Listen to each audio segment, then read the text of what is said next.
buy, je place mon stop loss et je projette mon débit. Mais après une longue période, je me suis rendu compte que ce n'est pas à tout moment que le marché dépose un M qu'il part à la baisse. Ce n'est pas à tout moment qu'il dépose un W qu'il part forcément à la hausse. Donc ça veut dire que les M et les W étaient vraiment insuffisants pour pouvoir prendre une position. C'est à ce moment maintenant j'ai combiné la structure du marché. Donc au lieu de voir juste un M pour dire que je vais faire un sell, je vais attendre que le marché fasse level 1, pour mouvement level 2, pour mouvement level 3. Et à la fin de la structure, il dépose maintenant un M.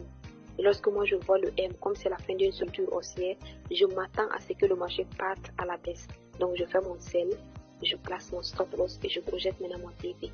Avec le W, ça a été le contraire. J'attends que le marché finisse de faire la structure baissière, c'est-à-dire level 1, pour mouvement level 2, pour mouvement level 3. Et à la fin du troisième level, c'est comme la fin de la structure, je veux que le marché dépose un W. Je cherche à faire mon buy, je place mon stop loss et je projette maintenant mon TP.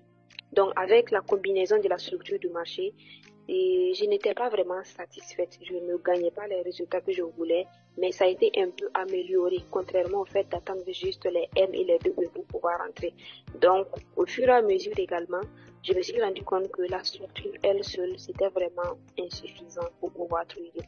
Donc j'ai vu que ce n'est pas toujours que le marché fait 1, 2, 3, qu'il va forcément repartir à la baisse. C'est à ce moment maintenant que j'ai commencé à aller sur les grandes unités de temps, les grands time frames pour pouvoir avoir une idée sur l'évolution de la tendance elle-même avant de revenir maintenant sur les unités de temps moyennes ou inférieures pour chercher des opportunités. Donc je me suis rendu compte que des fois, je peux être sur H1, je vois le marché qui a fait level 1, pour mouvement level 2, pour mouvement level 3, il dépose un M. Moi je suis ici, je suis en train de vouloir faire mon sell pour pouvoir profiter de la baisse. Alors que, étant sur l'unité de temps supérieur, le marché il est globalement haussier. Peut-être qu'il avait fait juste une impulsion haussière, il veut juste faire un faux mouvement et repartir à la hausse. Et étant sur H1, moi je ne vois pas ça. Moi je voyais juste la fin de la structure et le M. Alors que c'est ce sommet qui se décompose en M et moi je le vois, je cherche maintenant à faire mon sell. Et je fais le sell, le marché qui baisse légèrement et après il vient me faire sortir. Donc avec le W également ça a été pareil. Je vois le marché qui finit de faire level 1, level 2, level 3. Je vois mon W, je fais mon buy. Des fois ça donne, des fois ça ne donne pas. Je me suis rendu compte que la plupart des cas, là où ça ne donne pas, c'est parce que la tendance elle est globalement baissière. Donc étant sur H1 ici, je vois la fin d'une structure. Mais lorsque je passe sur H4 ou sur Daily, je peux trouver que le marché il est globalement baissier. Donc c'est une impulsion baissière, le marché il a fait. C'est-à-dire que tout ça là, ça donne un seul mouvement sur l'unité de temps supérieur. Et le marché part pour le faux mouvement. Et c'est ce creux maintenant qui se décompose en W ici. Que moi je vois, je suis en train de vouloir faire le buy. Et le marché part juste pour un faux mouvement. Donc c'est juste pour faire une hausse, une petite hausse et repartir encore à la baisse. Donc j'ai eu à prendre plusieurs trades avec ce cas. Fin de la structure M pour aller à la hausse ou à la baisse. Comme ça n'a pas donné, j'ai fait un bilan. C'est le bilan maintenant qui m'a ramené au fait de partir toujours sur les unités de temps supérieures, avoir une idée sur là où le marché va, avant de revenir maintenant sur les unités de temps inférieures pour chercher des opportunités de trade. Donc maintenant, au lieu de voir juste la structure pour pouvoir trader, je pars d'abord sur les unités de temps inférieures.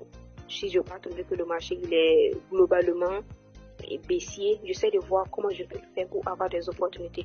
Donc lorsqu'on prend un marché qui est globalement baissier sur une unité de temps supérieure, il fait cette impulsion baissière, il fait un faux mouvement, il est en train de partir par exemple pour une autre impulsion baissière. Donc lorsque je prends ça là, je passe sur une unité de temps moyenne, je vais aller trouver la décomposition comme ça, et le marché qui fait le W, il repart à la hausse, il fait ça et il est là en train de baisser. Donc je sais que sur l'unité de temps supérieure, le marché il est déjà baissier. Donc je vais venir chercher des opportunités baissières en fonction de ma stratégie pour pouvoir rentrer. Donc j'ai combiné les MW à la structure du marché, à la tendance elle-même de façon globale. Et au fur et à mesure encore, je me suis rendu compte que je n'étais pas vraiment satisfaite. Voilà, je gagnais, mais pas comme je le voulais. Et je me suis rendu compte que lorsque le marché dépose un M, voilà, l'objectif est que ça puisse partir à la baisse. Lorsqu'il dépose un W, l'objectif est que le marché puisse partir à la hausse. Mais lorsque le marché dépose un M, il fait une impulsion qui vient casser le dernier creux qui est à ce niveau. Et le marché revient retester la probabilité est beaucoup plus élevée que lorsque le marché voit, lorsque je vois juste le M et je cherche à faire mon sell.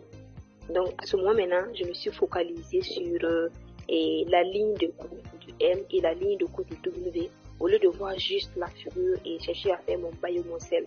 Donc, comme résumé maintenant, au lieu de voir juste la figure, c'est devenu un M. Le marché qui dépose la ligne de cours, je trace, il casse la ligne de cours ici et il revient retester pour qu'on puisse aller en sell. Le marché qui dépose un W, j'attends qu'il casse d'abord la ligne de cours. Avant, c'était juste la figure, mais pour avoir un rendement beaucoup plus élevé, j'ai préféré attendre que le marché casse toujours la ligne de cours et il revient retester pour que je puisse partir à la hausse. Donc, ça a été MW, la structure du marché et la ligne de cours de façon précise. Et j'ai même combiné ça au TDI, le TDI, les moyennes mobiles. Donc, il y a toujours une combinaison, mais la base, elle est toujours là, les M et les W. Donc, je pense que j'ai eu à prendre quelques trades. Je vais voir sur, d'abord, côté indice synthétique, ça a été sur Crash 1000 Index. Donc, je vais vous épargner tous les détails concernant les tendances et tout. Lorsqu'on voit le marché, il est globalement haussier. Donc, nous sommes sur une tendance haussière. D'abord, on était sur une tendance baissière. À la fin de la tendance baissière, le marché a déposé un W. Comme la stratégie est plus focalisée sur les MW. Donc, lorsque je regarde ma plateforme, je ne vois plus ça. Donc, le marché qui dépose un W à la fin de la tendance baissière, il casse la ligne de cours du W et il revient retester. Donc, il y avait une opportunité de buy ici pour un swing. Je pouvais faire mon buy pour profiter du swing. Et ensuite, de façon journalière, je reviens sur H4. Étant sur H4, c'est comme le marché continue, voilà son mouvement et tout. Il part à la hausse comme une impulsion haussière, il devient un faux mouvement. Il part à la hausse comme un deuxième level. Il vient faire un faux mouvement. Il part pour un troisième level. Donc, je pars maintenant sur les unités de temps inférieures pour voir est-ce que je peux avoir des opportunités pour profiter de la hausse. Comme le marché il est déjà haussier et j'avais eu une opportunité en swing. Et lorsque je reviens maintenant sur H1, je vois voilà, le marché qui évolue à la hausse. Il vient faire un faux mouvement. Il fait une impulsion haussière. Il fait un faux mouvement. Et à la fin du faux mouvement, il dépose un W à ces niveaux. Et lorsque je vois le W, au lieu de rentrer, de faire le buy immédiatement, je vais attendre que le marché, je trace d'abord ma ligne de cours, comme ça, qui est le milieu de la figure. Donc, je veux que le marché il casse la ligne de cours et il revienne retester. Et à ce niveau maintenant, je vais chercher à faire mon buy. Je fais mon buy pour pouvoir profiter de la hausse. Donc maintenant, avant de faire le buy également, voilà, il y a la liquidité. J'essaie de voir sur cette impulsion, à quel niveau je peux avoir une liquidité. Donc en fonction de la liquidité, maintenant, je vais pouvoir bien placer le stop loss. Au cas où il y aura un faux mouvement, le marché ne touche pas le SM.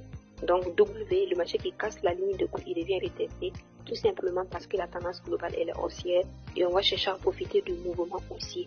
Donc si on revient au niveau du Forex, je pense qu'il y a eu quelques opportunités également. Donc lorsqu'on revient au niveau du Forex, voilà. Et cette semaine, ça a été sur EuroJPY. Je pense avoir envoyé ça dans le canal de VIP. Je vérifie.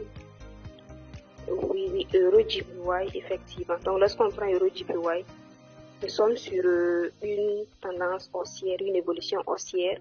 Le marché qui fait mouvement haussier, faux mouvement, mouvement haussier, faux mouvement, mouvement haussier, faux mouvement. Il repart encore à la hausse. Donc à la fin du mouvement, à la fin du faux mouvement baissier ici, il dépose un W. Donc lorsque moi je vois le W, au lieu de faire le buy immédiatement, je trace la ligne de cours. Il a fait l'impulsion, il a cassé la ligne de cours. Il est revenu retester pour qu'on puisse aller à la hausse. Donc lorsqu'on parle au niveau du graphique concernant EuroJPY, nous sommes à ce niveau. Donc je trace la ligne de cours. Je veux que le marché il casse et il revienne retester. Donc lorsqu'on trace la ligne de cours maintenant, je suis parti sur M15 et attendre mon entrée. Donc le marché il est venu, il a fait le retest dans la zone pour qu'on puisse partir. Donc pour placer le stop loss également, j'essaie de voir à quel niveau il y a une liquidité. Je vois ici rallye, base rallye. Donc je tiens compte de ça pour pouvoir bien placer le stop loss.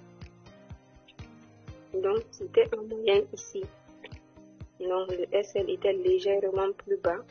Voilà, c'est comme ça. Je pense avoir fait un ratio de 4,5, voilà, sur Euro JPY.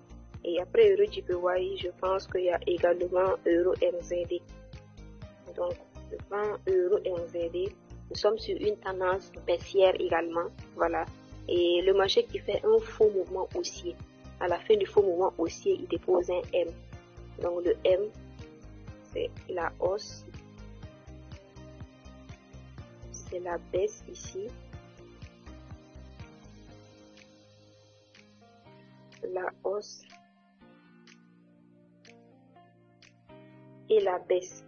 Donc, à partir du moment que moi, je vois mon M, alors que la tendance, elle est baissière, c'est comme un M de continuation. Donc, ce que je vais faire, c'est de juste tracer ma ligne de coup et attendre que le marché fasse une impulsion. C'est comme il va faire une impulsion baissière, il va casser la ligne de coup et revenir retester pour qu'on puisse aller en sell. Donc, lorsque je trace la zone, le marché revient pour le retest. Je vais aller maintenant sur H1. Je passe sur H1, attendre ma confirmation d'entrée.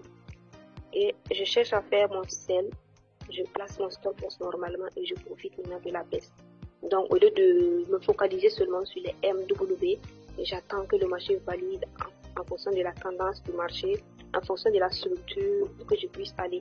Donc lorsqu'on a une stratégie, voilà, au lieu de la changer à tout moment, on essaie de voir comment faire pour pouvoir la perfectionner. Donc c'est toujours la même base, les MW, mais avec plus d'amélioration. Donc il y a le TDI qui est là comme confirmation et les moyennes mobiles également qui sont là pour jouer le rôle de confirmation. Il y a les liquidités et tout, donc tout ça combiné à la